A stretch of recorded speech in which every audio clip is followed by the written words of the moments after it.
Welcome back to my channel. तो आज हम किंगडम मोनेरा के रेस्पिरेशन के बारे में पढ़ेंगे, न्यूट्रिशन के बारे में पढ़ेंगे, प्रोडक्शन के बारे में पढ़ेंगे।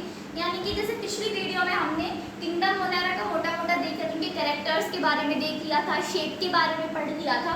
तो अब हम किंगडम मोनेरा का रेस्पिरेशन देखेंगे। तो हमें पता है कि रेस्पिरेशन के दो टाइप होते हैं, aerobic respiration and anaerobic respiration. सबको पता है एरोबिक जो प्रेजेंस ऑफ ऑक्सीजन में होता है, जो हमने 10th स्टैंडर्ड में भी पढ़ा था, एंड एनारोबिक जो ऑक्सीजन के अब्सेंस में टेक प्लेस करता हो। उन्हीं को फर्दर डिवाइड कर दिया गया है अब जैसे ऑब्लिगेट, एनारोब, ऑब्लिगेट, एरोब। तो ऑब्लिगेट एरोब क्या होता है?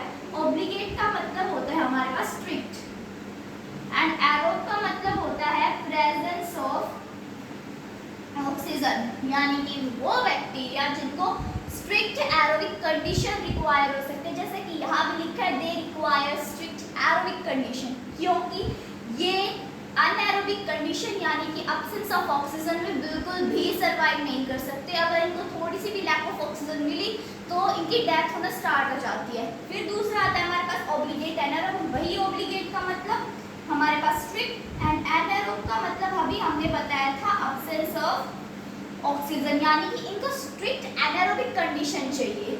ये एरोबिक कंडीशन में सर्वाइव नहीं कर सकते। जैसे कि अगर हम थोड़ा सा भी सांस ले, ये हमारे अंदर है, हमने इतना सा भी सांस लिया तो ये मर जाएंगे। यानी कि ऑब्लिगेट जो एनारोब्स होते हैं वो ह्यूमन बीइंग के अंदर बिल्कुल भी प्रेजेंट नहीं होते, या फिर कोई भी ऑर्गेनिज्म ले लो, लिविंग ऑर्गेनिज्म, उसके अंदर ये बिल्कुल भी प्रेजेंट नहीं होते। फिर आता है facultative anaerobe, facultative aerobe and facultative anaerobe. लगभग बच्चे में बहुत कंफ्यूज होते हैं, तो ध्यान देना कि जो फैकल्टेटिव एरोब है वो एक्चुअली में अनएरोबिक होते हैं, यानी कि ये अनएरोबिक कंडीशन में ज़्यादा सर्वाइव करते हैं, लेकिन फिर भी ये प्रेजेंस ऑफ ऑक्सीजन में सर्वाइव कर सकते हैं। यहाँ पे देखो एरोब था लेकिन एक्चुअली में अनएरोबिक थे, लेकिन फिर भी प्रेजेंस ऑफ ऑक्सीजन में सर्वाइव कर सकते हैं, यानी कि एरोबिक कंडीशन में भी सर्वाइव कर सकते हैं।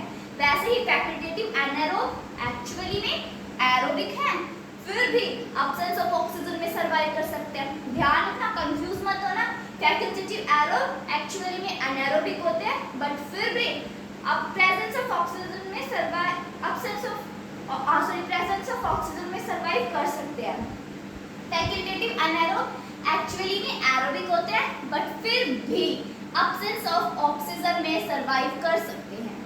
तो अब हम किंगडम मोनेरा का न्यूट्रिशन देखते हैं। जैसे हमने 10th क्लास में न्यूट्रिशन के बारे में पढ़ा था। दो टाइप का न्यूट्रिशन होता है, ऑटोट्रॉफिक एंड हाइड्रोट्रॉफिक। ऑटोट्रॉफिक कौन से होते हैं? जो अपना खाना खुद बनाते हैं, यानी कि वो दूसरे ऑर्गेनिजम्स पे डिपेंड नहीं होते हैं। हाइड्रोट्रॉफिक जो अपना खाना खुद नहीं बना पाते, यानी कि वो डायरेक्टली या इनडायरेक्टली सिर्फ दूसरे ऑर्गेनिजम्स पे डिपेंड होते हैं, जिसका बिगेस्ट एग्जाम्पल हम ह्यूमन बींग्स होते हैं।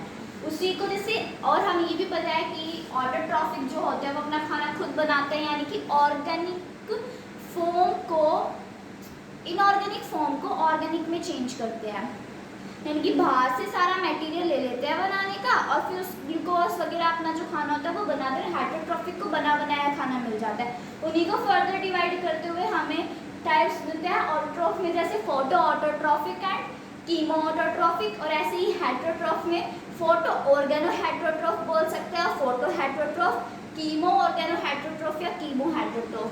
तो इनको पढ़ते हैं हम। फोटो हेटरोट्रॉफ तो सभी को पता है, फोटो का मतलब होता है लाइट, लाइट प्रेजेंट होगी, पिगमेंट भी प्रेजेंट होगा, और अगर लाइट एंड पिगमेंट दोनों प्रेजेंट होंगे तो फोटोसिंथेसिस भी होगा। तो यहाँ पे हम लेते हैं कार्बन डाइऑक्साइड। कार्बन डाइऑक्साइड हम इनऑर्गेनिक फॉर्म लेते हैं, एंड H2S ये हमारा डोनर हो जाता है, यानी कि H डोनर हो गया। यहाँ पे हमारा लाइट यूज किया, पिगमेंट यूज किया हमारा, तो हमें क्या मिला? यहाँ पे हमें ग्लूकोज मिला, जो क्या है हमारा, जो एक प्रोडक्ट मिला है, हमें खाना मिला है ग्लूकोज, जिससे हमें एनर्जी मिलती है, और S हमें मिला है बाय प्रोडक्ट। S क्या मिला है हमें? By product. तो ध्यान रखना कि यहाँ पे फोटोसिंथेसिस तो हुआ है, फोटोसिंथेसिस होकर हुआ है, बट एनऑक्सीजनिक फोटोसिंथेसिस। अब ये क्या होता है? अब एक बार ध्यान रखना, जब भी न्यूट्रिशन करते हैं हम तो उसमें फोटोसिंथेसिस होता है, फोटो ऑटोट्रॉफ एंड हाइड्रोट्रॉफ्स में। तो जब oxygen as a by product मिली, यानी कि यहाँ पे जो हमें sulphur source as a by product मिला है, उस उसकी जगह अगर हमें oxygen as a by product मिलता है उसको हम बोलते हैं एनऑक्सीजनिक फोटोसिंथेसिस। और जब हमें oxygen as a by product नहीं मिलता, जैसे कि यहाँ पे हमें oxygen as a by product नहीं मिला, इसलिए इसको हम बोलते हैं एनऑक्सीजनिक फोटोसिंथेसिस। अब यहाँ पे हमें एनऑक्सीजनिक फोटोसिंथेसिस क्यों देखने को मिली है? क्यों? क्योंकि यहाँ पे हमने वाटर को as a by product use, as a donor use नहीं किया। अगर हम वाटर को एज अ डोनर यूज करते तो हमें obviously oxygen as a by product मिलता। ठीक है, उसके बाद अब पिगमेंट प्रेजेंट हमने बताया, पिगमेंट प्रेजेंट है, लेकिन कौन कौन से पिगमेंट प्रेजेंट है? दो टाइप के पिगमेंट इसमें प्रेजेंट होते हैं, बैक्टीरियो परप्यूरिन एंड बैक्टीरियो विरिडिन। नाम से ही पता चल रहा है, परप्यूरिन यानी कि पर्पल पिगमेंट। ये एक पर्पल पिगमेंट होता है जो पर्पल सल्फर बैक्टीरियाज में प्रेजेंट होता है। एंड बैक्टीरियो विरिडिन जो एक ग्रीन पिगमेंट होता है, सॉरी बैक्टीरिया लिख दिया, ग्रीन पिगमेंट होता है जो प्रेजेंट होता है ग्रीन सल्फर बैक्टीरिया में। हमने बताया बैक्टीरियो विरिडिन एक ग्रीन पिगमेंट होता है, sorry for this. Bacterioviridin एक ग्रीन पिगमेंट होता है जो ग्रीन सल्फर बैक्टीरिया में प्रेजेंट होता है। Purple sulphur bacteria purpurin and viridin green sulphur bacteria. अब हम इसका अगला पार्ट पढ़ते हैं, कीमो ऑटोट्रॉफ। कीमो को देख के पता चल रहा है कि केमिकल प्रेजेंट होगी, केमिकल प्रेजेंट है यानी कि लाइट एब्सेंट होगी, लाइट एब्सेंट है तो ऑब्वियसली पिगमेंट भी एब्सेंट होंगे। इसमें हम कुछ केमिकल्स यूज करते हैं जैसे NH3- हो गया, NO2- हो गया, NH4+ हो गया, नाइट्रेट। हाँ, यहाँ पे क्या होता है, पिगमेंट भी प्रेजेंट है, केमिकल भी प्रेजेंट है, यहाँ पे ऑक्सीडेशन होती है। और जब ऑक्सीडेशन होती है एक ह्यूज सी अमाउंट में एनर्जी रिलीज होती है, और वो एनर्जी ATP के फॉर्म में रिलीज होती है। ATP यानी कि एडिनोसाइन ट्राइफॉस्फेट, जो यूज करते हैं एज फॉर फूड, क्योंकि एनर्जी हमें फूड से ही मिलती है, तो हम ATP को फॉर यूज एज फूड के फॉर्म में यूज करते हैं। जैसे कि यहाँ पे आप NH3 को सम केमिकल्स को यूज करके NO2- में कन्वर्ट करते हैं, फिर नाइट्रोसोमोनास नाइट्रोकोकस यहाँ पे हम यूज करते हैं। NO2- को नाइट्रेट में कन्वर्ट करने के लिए नाइट्रोबैक्टीरियम नाइट्रोसिस्टिस का यूज कर लिया। इस प्रोसेस को बोलते हैं नाइट्रिफिकेशन। एंड जो बैक्टीरिया नाइट्रिफिकेशन में इन्वॉल्व होते हैं उनको हम बोलते हैं नाइट्रीफाइंग बैक्टीरिया।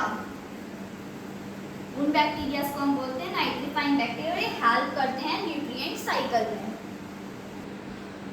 तो अब हम हेटेरोट्रॉफ के पार्ट पढ़ेंगे, फोटो हेटेरोट्रॉफ और कीमो हेटेरोट्रॉफ। फोटो मतलब लाइट, वही वाली बात है जो हमने ऑटोट्रॉफ में पढ़ी थी, लाइट प्रेजेंट है, पिगमेंट प्रेजेंट है, वही दो पिगमेंट प्रेजेंट होते हैं, बैक्टीरियो परप्यूरिन एंड बैक्टीरियो विरिडिन। बैक्टीरियो परप्यूरिन एक पर्पल पिगमेंट होता है, लेकिन वो सल्फर बैक्टीरियाज में प्रेजेंट था, ये नॉन सल्फर बैक्टीरियाज में प्रेजेंट है। ये प्रेजेंट है पर्पल नॉन सल्फर बैक्टीरिया में, ठीक है, क्योंकि यहाँ पे हमारे पास सोर्स नॉन सल्फर होता है, ठीक है। और ये ग्रीन पिगमेंट है जो प्रेजेंट है ग्रीन नॉन सल्फर बैक्टीरिया में।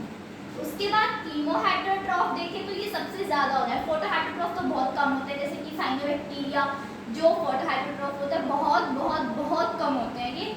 और कीमो हेटेरोट्रॉफ 99% तो यही लगा लो कीमो हेटेरोट्रॉफ होते हैं हमारे, जो ऑब्टेन करते हैं nourishment from dead and decaying organisms से या फिर डायरेक्टली फ्रॉम होस्ट से।